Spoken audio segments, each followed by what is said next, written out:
What's going on, everybody? And I hope you're enjoying your Tuesday afternoon so far. This is NYG Jeffy T85 here. And I just want to talk about some prospects that you did not think on the New York Mets and their farm system that could possibly make an appearance and give the New York Mets some of their youth movement heading into the 2023 Major League Baseball season. And this is pretty much coming from Mets Mesmerized Online, the website that just covers a lot of Mets notes, a lot of MetsRumors, and a lot of Mets news that's been circulating around.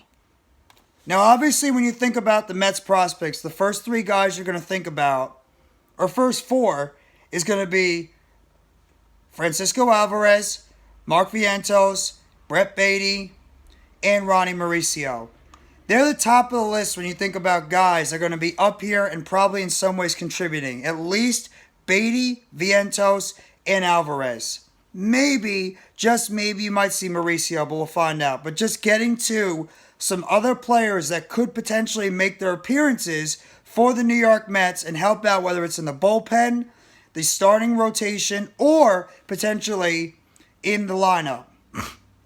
First, I'll start with the aforementioned Mauricio, who is 21 years old and is an dynamic player of brilliance on the offensive, and with the bat and with the glove overall. The problem with him is he's very up and down.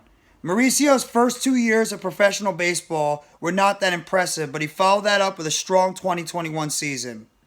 In fact, in his 2021 season, he had 20 home runs with a 745 OPS and an even stronger 2022 with a 26 home runs and a 767 OPS, and was also named the Dominican Summer League MVP award winner in the regular season. He's got a lot of talent. The problem is he's really a shortstop prospect, and he's going to be blocked off, unfortunately, because you have a guy in Francisco Lindor who's going to be manning the shortstop position going forward. So when Mauricio starts out in 2023 at Triple-ASyracuse, he's probably going to have to make some play over at third base if he eventually wants to become a player that the New York Mets might be interested in using as a future piece going forward. Now I'm going to talk about a couple of other players that could potentially be interesting names that you could see with the New York Mets this upcoming season. First off, I'm going to start with Jose Butto. He's pretty much the most ready pro prospect in terms of the Mets pitching prospects going into this season. He did have a cup of tea with the New York Mets in 2022. I do remember him making a couple of starts in August, where he was surrendering about 7 runs on 9 hits in 4 innings against the Philadelphia Phillies. But his overall numbers in the minor leagues looked a hell of a lot better than they did when he made his appearances in the major leagues, where he posted a 3.56 ERA, 3.56 ERA, in 28 appearances with 25 starts, and he racked up about 138 strikeouts in 129 innings. He's pretty much a guy that's going to throw a lot of strikes, and he's going to limit in terms of walks. So he's a guy that has a very good high strike ratio to balls. Although he has never really posted a high strikeout total, so you have to wonder because his main pitches are a slow changeup, as well as he mixes in that fastball, which sits in around the low 90s, and a curveball that's thrown sparingly. So he's not a guy that's going to go in there and he's going to blow you away. And he's probably going to compete for one of the back-end rotational spots on the New York Mets roster with David Peterson, Tyler McGill, and Joey Lucchesi as well. He's also 25 years old, so he's a guy that's going to be somebody that's going to be a little bit up there in age. We'll have to wait and see. Another player is Bryce Montes de Oca with the New York Mets. He is pretty much a bullpen arm for the team, and he was drafted by the Mets in the 9th round in 2018, but he did not make his professional debut until 2021 because he was rehabbing Tommy John surgery, and the 2020 season was canceled, as we all know, due to COVID. Since then, he's posted a very impressive high strikeout rate and has ultimately made 3 late season appearances with the New York Mets last season, so he also made an appearance with the team last year. In about 3, he gave up 4 runs and 7 hits across 3 1/3 innings, but during his minor league starts with Binghamton and Syracuse last year, he had a 3.86 ERA in 44 appearances, had a whopping 80 strikeouts in 51 1/3 innings. He also has a fastball that can reach up to 102 miles per hour, and he occasionally misses mixes in a hard sinker with a slider. While strikeout numbers are gaudy, he also issues a lot of free passes, so he walks a lot of people. So he's not a very, very consistent pitcher when it comes to keeping the ball in the strike zone. He does have a tendency of throwing it in and out of the strike zone because he throws it so hard and so fast. He has to do a better job of locating his fastball and his changeup and his slider and his sinker when he's going forward. He has a lot of development still to do, but the amount of talent he has a terrific pitching arsenal overall, and he could potentially be a guy that the New York Mets might decide to bring up as a potential bullpen piece going forward. Another guy could be Grant Hartwig. Few players claim to be on the similar path to a major league roster spot than Grant Hartwig. He also is a player who was an undrafted free agent in 2021, and Hartwig began his 2022 season with St. Lucie and proceeded to work his way all through all the levels and finishing the year with Syracuse. While along the way, he also posted a very low 1.75 ERA and an impressive 1.094 WHIP in 56 2/3 innings. He also struck out 83 batters and recorded 13 saves overall throughout his minor league tenure in St. Lucie, Binghamton, and obviously in Triple-A-Syracuse. He also mixes a lot of his pitches with more deception and overpowering stuff, combining the sinking fastball with a sweeping slider and occasional changeups to his lefties that he goes against, and he keeps hitters off balance for the plate because of this sinking slider that he has. Hartwood stumbled a little bit, though, when he played in the Arizona Fall League. Unfortunately, in 7 appearances, he did have a very poor ERA with about 10 overall. And it remains to see if his pitching style will amount to any type of success when he gets to the major league hitters. We'll have to wait and see. He is 25 years old, and he could potentially be a guy that the New York Mets might call up and add him into the bullpen going forward.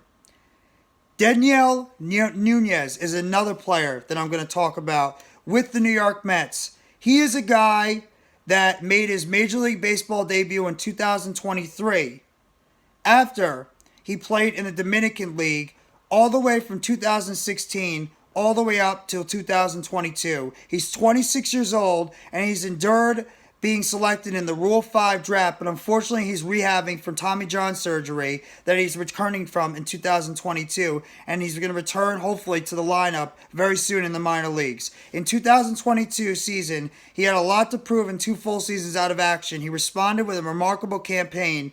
He made 26 relief appearances, posting a 3 ERA while striking out 49 batters in just 33 innings. Núñez was a starter through the early part of his minor league career. So obviously he was a starter when he first started out in the minor leagues, but eventually the New York Mets minor league coaches decided that maybe he's a much better player and you can help limit the chances of him getting hurt and harness some of that talent he has by putting him in the bullpen. He has a fastball that's overpowering that can float near 100 miles per hour, so mostly he probably pitches in the 96 to 99 mile per hour range for the most part, and he seems to be a much better option going into the bullpen. He could be a guy that could stretch out and become a starter in the Mets starting rotation, but it looks like that he's going to be most likely a bullpen guy, and you have to wait and see if this guy is going to be a player that the New York Mets might decide to bring up into the bullpen going forward. The last guy I'm going to talk about real quickly is Josh Walker, a 37th round pick by the New York Mets back in 2017 draft. His longevity in the organization has not been translating to experience, so he's been with the team since 2017. We're now in 2023, so he's pretty much been with the organization for a while. He's had severe injuries that have limited the amount of appearances he's had in most of these seasons, where he's only made 14 appearances in just one of those seasons overall. While Walker's best year was undoubtedly his 2021 season, where he posted a 3.73 ERA across 115 2/3 innings, but managed only to make 20 starts overall. And unfortunately, those injuries forced him to take a step back in 2022, where he had a 4.91 ERA and 13 appearances with only 2 starts overall. Though he did look impressive in the Arizona Fall League this past fall, where he had a 2.89 ERA and 8 appearances overall. Now, Walker is a big, imposing figure as he stands at 6'4", and he's an imposing figure on the mound. He does have a fastball and off-speed pitches that compensate around the 90, the low 90s mile per hour. So he has a low 90 mile per hour fastball. He's not a guy that's going to beat you with overpowering, stuff over there. At this point, the 28-year-old could be a guy who's going to start out in Syracuse, and he might be a guy that could work his way into the Mets bullpen going forward. So we'll have to wait and see what happens with a guy like Josh Walker. But these are just a few names that you might be seeing pop up for the New York Mets during the 2023 season. Just a couple of players you might see heading into the 2023 season besides the noticeable ones: Francisco Alvarez, Mark Vientos, and Brett Beatty. A lot of pitching players that could be in the bullpen for this team. In the bullpen, they're going by a lot of guys they're bringing in on one-year deals and prove-it deals. See if these guys can maybe win bullpen roles. But Jose Butto, Bryce Montes de Oca could be another player. You obviously have Eric Orze, Grant Hartwig. You have Dedniel Núñez and Josh Walker. So these are a bunch of players that could potentially make their way on the team. I could talk about Eric Orze very quickly too, a 5th-round selection by the New York Mets in 2020. He made impressive strides toward being a legitimate bullpen arm in his 2 professional seasons, where he posted a 3.08 ERA in 2021 while making 34 appearances and racking up 67 strikeouts in 49 2/3 innings, all the way making his way towards Triple-A-Syracuse back in 2021. And in 2022, he wasn't as effective as he had a 4.83 ERA in 50 1/3 innings with a strikeout rate, and his walk rate were very, very consistent, though. He does have a devastating splitter and a fastball that occasionally ties in the mid-90s and has an occasional slider that he throws in there. And he does have experience in 2 seasons with AAA overall. And he's in his 3rd year at Syracuse to try to capitalize on a torrid form in his 2021 season. So he could be a guy that could also factor in the bullpen. So those are the names right now that you could hear. Other names besides the 3 I mentioned at the beginning of the video: Jose Butto, Bryce Montes de Oca, Ronny Mauricio, Eric Orze, Grant Hartwig, Dedniel Núñez, and Josh Walker, just to name a few that could make their way with the New York Mets as young prospects looking to break through with the team heading into the 2023 Major League Baseball season. So let me know in the comment section what you guys think about this. Hit the like button if you haven't already. Sub up to NYG Jeffrey T85. I'm going to give you more news, updates, and chatters surrounding the New York Mets, as well as turn on that notification when more videos and shorts come out on the channel surrounding the New York Mets. And like I mentioned, let me know in the comment section what you think about some of these young prospects that could make an impact with this team in 2023 in the bullpen, the starting rotation, and the lineup, as well as the bench going forward. Thank you very much, everybody. Enjoy the rest of your Tuesday evening. Take it easy, and let's go New York Mets. As always, all you got to do is you got to believe in those boys from Queens.